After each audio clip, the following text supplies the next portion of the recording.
الرحيم. قال الذي اشتراه من مصر لامرأته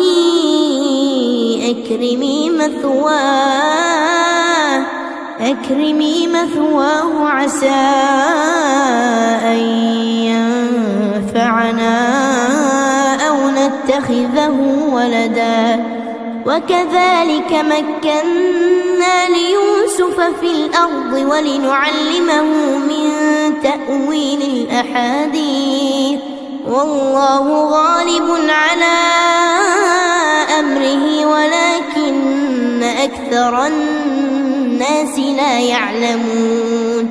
ولما بلغ أشده آتيناه حكما وعلما وكذلك نجزي المحسنين. وراودته التي هو في بيتها عن نفسه وغلقت الأبواب وقالت هيت لك قال معاذ الله إنه ربي أحسن مثواي إنه لا يفلح الظالمون. ولقد همت به وهم بها لولا أن رأى برهان ربه كذلك لنصرف عنه السوء والفحشاء إنه من عبادنا المخلصين. واستبق الباب وقدت قميصه من دبر وألف يا سيدها لدى الباب قالت ما جزاء من أراد بأهلك سوءا إلا أن يسجن أو عذاب أليم. قال هي راودتني عن نفسي وشهد شاهد من أهلها إن كان قميصه قد من قبل فصدقت وهو من الكاذبين وإن كان قميصه قد من دبر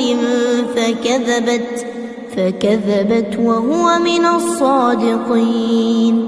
فلما رأى قميصه قد من دبر قال إنه من كيدكن إن كيدكن عظيم.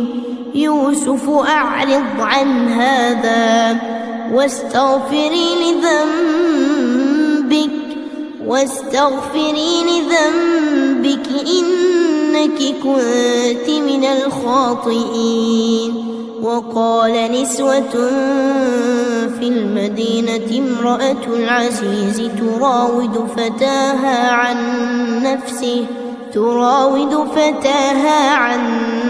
نفسه قد شغفها حبا إنا لنراها في ضلال مبين. فلما سمعت بمكرهن أرسلت إليهن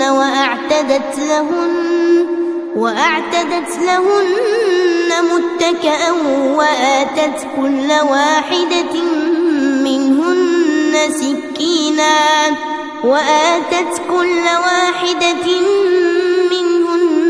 سكينا وقالت اخرج عليهن. فلما رأينه أكبرنه وقطعن أيديهن وقلن حاش لله ما هذا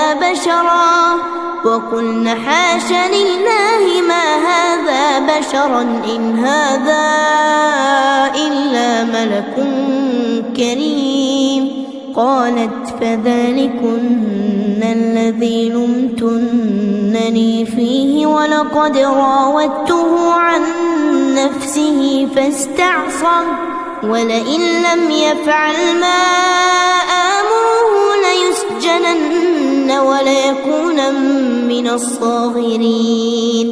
قال رب السجن أحب إلي مما يدعونني إليه وإلا تصرف عني كيدهن أصب إليهن وأكن من الجاهلين.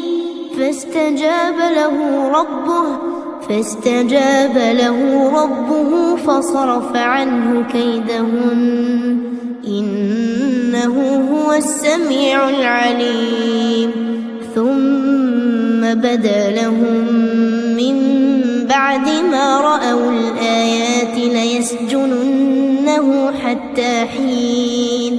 ودخل معه السجن فتيان قال أحدهما إني أراني أعصر خمرا وقال الآخر إني أراني أحمل فوق رأسي خبزا تأكل الطير منه نبئنا بتأويله إنا نراك من المحسنين.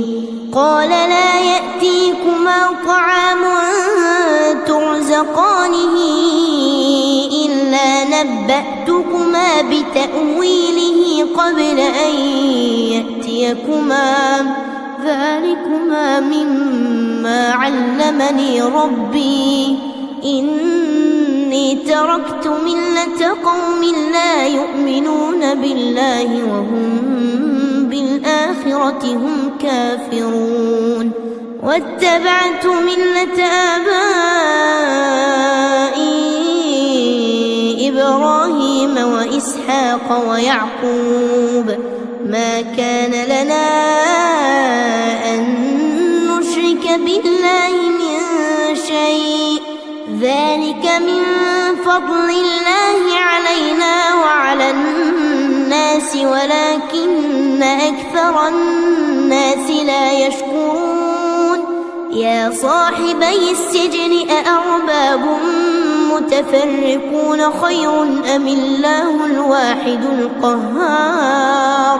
ما تعبدون من دونه إلا أسماء سميتموها أنتم وآباؤكم ما أنزل الله بها من سلطان إن الحكم إلا لله أمر ألا تعبدوا إلا إياه ذلك